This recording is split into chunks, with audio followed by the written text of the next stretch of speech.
হরিনাম সংকীর্তনে এসেছি আর এখানে কত লাইন পড়েছে দেখো।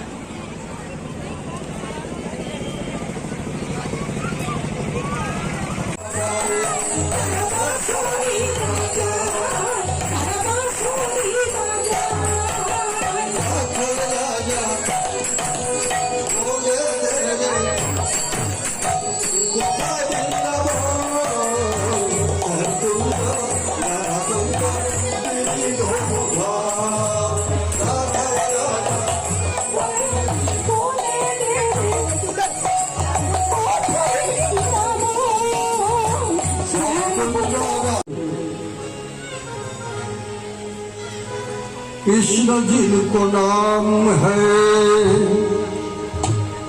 गोकुल जिनको धाम है ऐसे भगवान को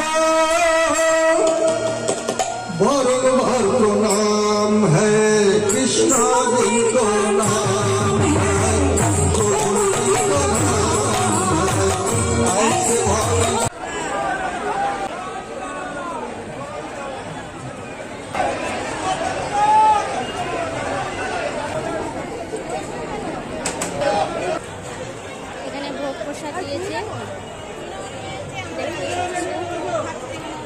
ভাত আছে, ডাল আছে, তরকারি আছে, সবজি, আর এখানে প্রসাদ, আর এখানে পায়েস মন্দির আছে,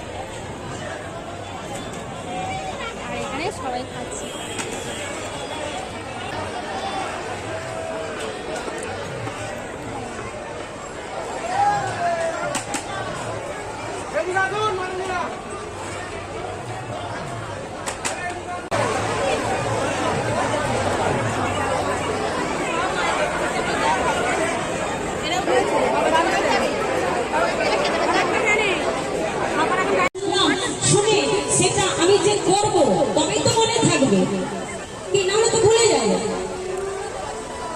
তাই হরিবর্ষণে এসে দেখুন মানুষের জীবনে সৎ বিচার দেরিতে আসে,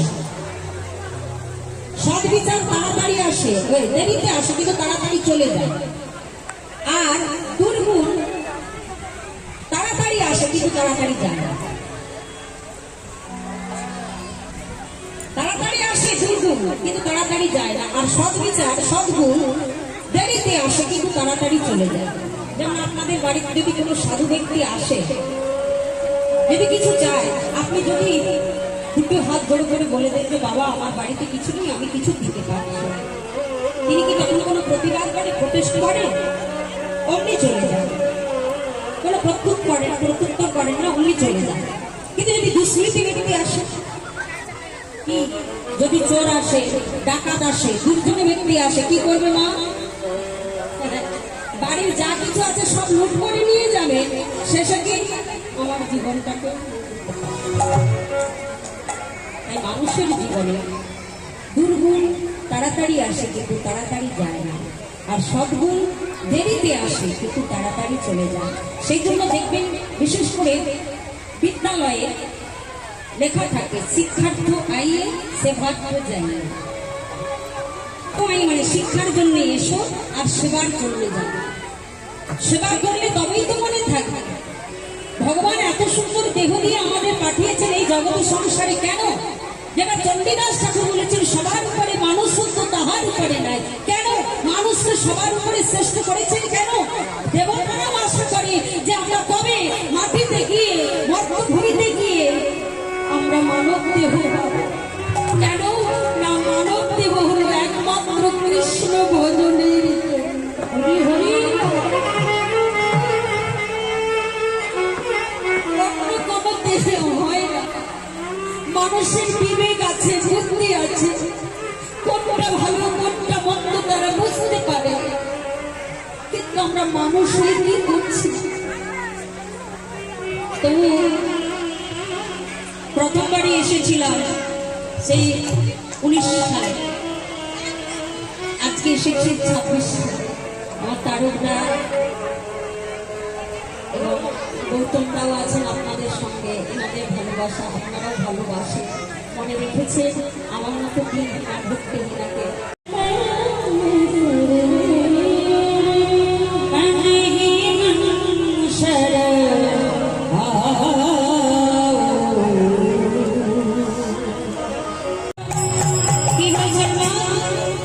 এই দেহটা যেদিন ভগবান পাঠিয়েছিল সুন্দর একেবারে পরিষ্কার করে, আর সংসারে এসে ওই যে মায়া পিশাচি এসে গলে বাঁধি দিল, আর সেই থেকে আমরা বলা কথা ভুলে গেলাম। ভগবানকে যে কথা দিয়ে এসেছিলাম সে কথা ভুলে গেল। সংসারে গিয়ে তোমার সাধন করবো, ভজন করবো, মনন করবো, হ্যাঁ তোমার সেবা করবো, সব ভুলে গেছি।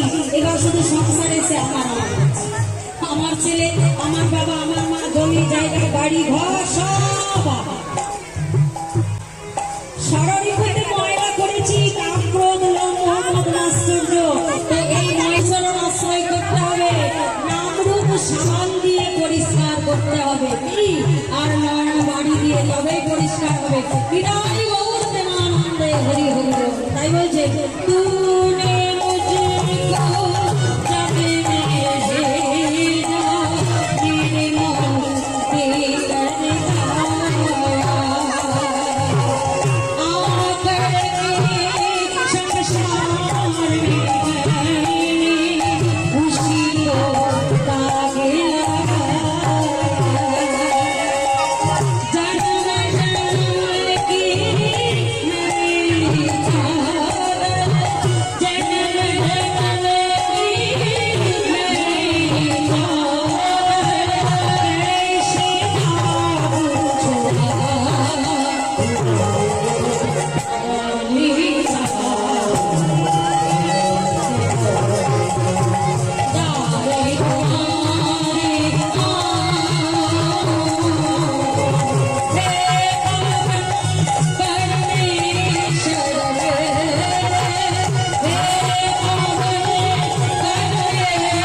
নির্মল তেরা ভক্তিমতী মায়েরা আপনাদের চরণতলে উপনীত হয়েছি।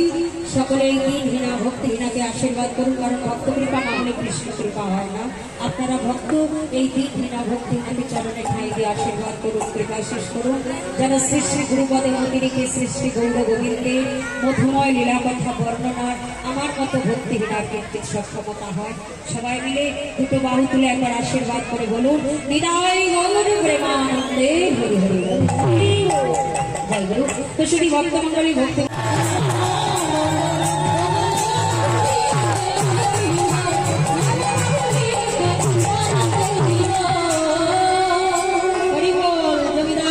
বিয়ে করলে কাত্যায়নী দেবীর সঙ্গে দেখতে দেখতে 2 বছর পরে তাদের একটি সন্তান হলো। ওমা দেখতে দেখতে ছেলের বয়স 6 মাস। এবার ছেলের বয়স 6 মাস হলে কি হয় না অন্নপ্রাশন। তো একদা লালাবু জমিদার তো কাছারি বারান্দায় বসে জমিদারি খাতাপত্র হিসেব জিজ্ঞেস করছেন, আর কাত্যায়নী দেবী ছেলেটাকে কোলে নিয়ে এসে বলছে ওগো শুনছো, বলি ওগো শুনতে পাচ্ছ, বলি ওগো শুনছো, বলি হ্যাঁ গো তুমি কি সবসময় শুধু এই জমিদারি খাতাপত্র নিয়ে ব্যস্ত থাকবে, বলে একটু সংসারের দিকে তো মন দেবে নাকি। হ্যাঁ গো দেখতে দেখতে ছেলের বয়সটা 6। এবার কি কিছুদিনের মধ্যে ছেলের অন্নপ্রাশন মুখে ভাত হবে, বলে এখনো তো ছেলের নামকরণ হলো। এগো ছেলের তো কিছু একটা নামকরণ করতে হবে নাকি, ছেলের নাম দিতে হবে। আপনারাও তো দেন, কি নাম দেন? বাবাই ঢুকায়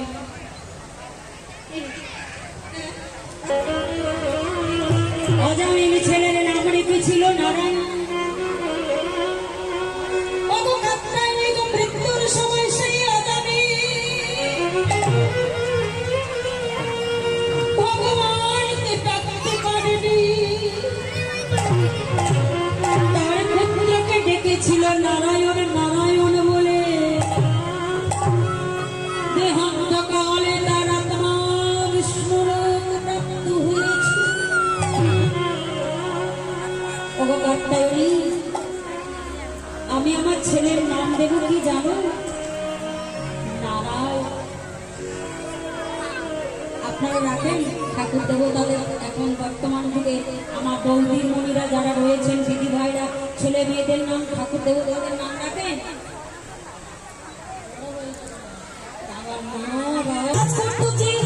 মানুষকে হত্যা করতো, তার হাত কাঁপতো না। সেই আজাবে মৃত্যুর সময় ছেলেকে ডেকেছিল নারায়ণ বলে।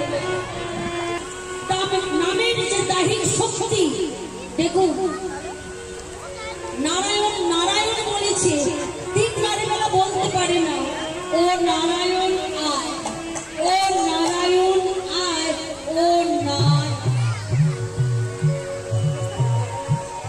তারপরে দেখুন সঙ্গে সঙ্গে বিষ্ণুলোক থেকে দু দেশে অজামিলের আত্মাকে নিয়ে গেল। জমলোকের দূতেরাও এসেছিল। জমলোকের দূতেরা বলে, বিষ্ণুলোকের দূত বুঝি তোমরা এসেছো কেন? ও সারাদিন অপকর্ম করেছে, ওকে আমরা নিয়ে যাবো। বিষ্ণুলোকের দূতেরা বলে, এই ভাই দাঁড়াও, তোমরা নিয়ে যাবে ঠিকই, হ্যাঁ, ও সারা জীবন অপকর্ম করেছে ঠিকই, কিন্তু মৃত্যুর সময় যেন বদলে কি একটা বললো, কি বলেছিল? নারায়ণ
দেখতে পেলে একজন ভিখিরি তার দেশে অপেক্ষা করছে। তো লালাবাবু এসে বলছিল, এই ভিখিরি তুমি আমাকে ডাকছো কেন? আপনি বাবু, আমি এসেছি আপনার বাড়ি এক মুষ্টি ভিক্ষে নেবো বলে। ও তুমি, আচ্ছা ভিখিরি তুমি ভিক্ষে নেওয়ার জন্য এসেছো? করছো, তুমি কার জন্য ভিক্ষে করো? কার জন্যে? ও বুঝেছি, তোমার বাড়িতে তোমার পিতা রয়েছে, মাতা রয়েছে, স্ত্রী পুত্র, এদের জন্য বিক্রি বলছেন। বাবু না, আমার কেউ নেই, পিতা মাতা স্ত্রী পুত্র কেউ নেই, আমার তিন কুলে কেউ নেই। ও মা, কেউ নেই, অথচ তুমি ভিক্ষে করতে এসেছো কেন? এই যা, কি হলো? বাবু আমার ভুল হয়ে গেছে। কি না বলেছিলাম কেউ নেই, তবে একজন আছে। ও মা, এখানে বলছো তিন কুলে কেউ নেই, আবার বলছো একজন আছে। হ্যাঁ বাবু, একজন আছে। কে জানেন বাবু? তাকে না আমি ঘরে তালাবদ্ধ করে রেখে এসেছি। তালাবদ্ধ এসে তাহলে বলি, শুনুন বাবু, আমার ঘরে বাবু গো,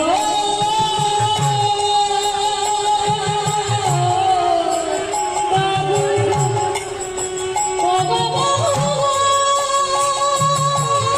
হরি হরি হরি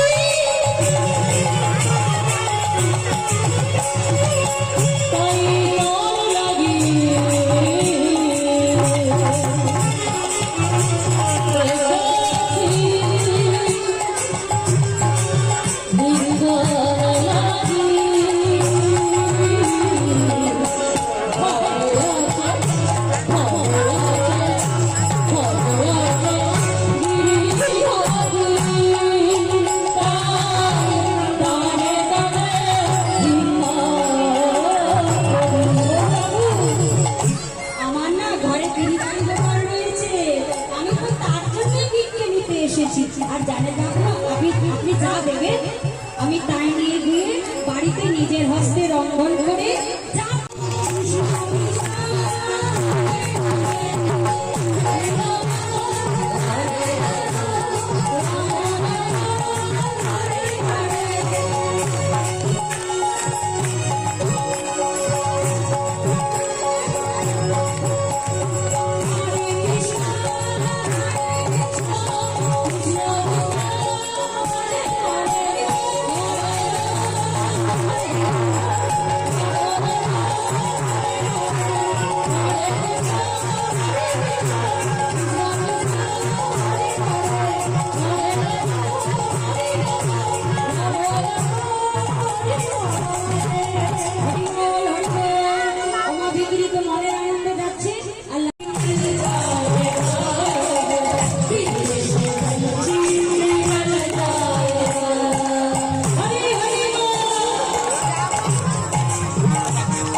আপনি জানেন আমার মালিক, আপনি বলতে একজন মালিক আছে।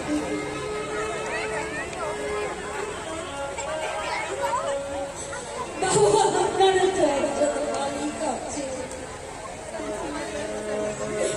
তিনি শুধু আপনার একার মালিক নয়, এই অনন্ত কোটি বিশ্ব ব্রহ্মাণ্ডের প্রত্যেকটি জীবের মালিক তিনি। ঈশ্বর পরম কৃষ্ণ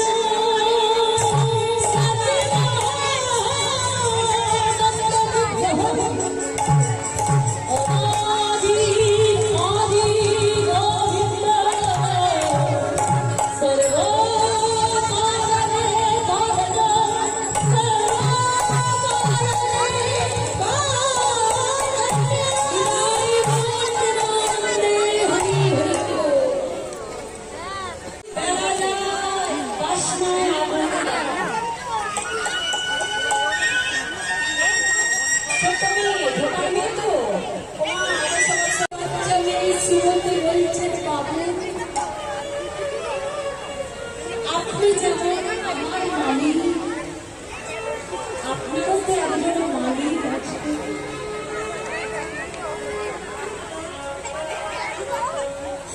বাবা, আপনারও তো একজন মালিক আছে। তিনি শুধু আপনার একার মালিক নয়, এই অনন্ত কোটি বিশ্ব ব্রহ্মাণ্ডের প্রত্যেকটি জীবের মালিক তিনি। তিনি কে? ঈশ্বর পরম কৃষ্ণ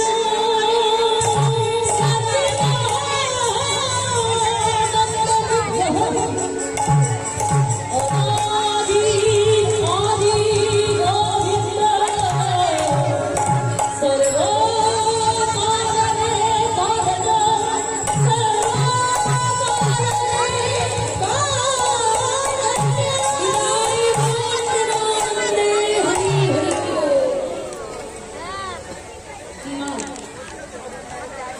আপনার মতো এই দেহ ছেড়ে একটু যাচ্ছে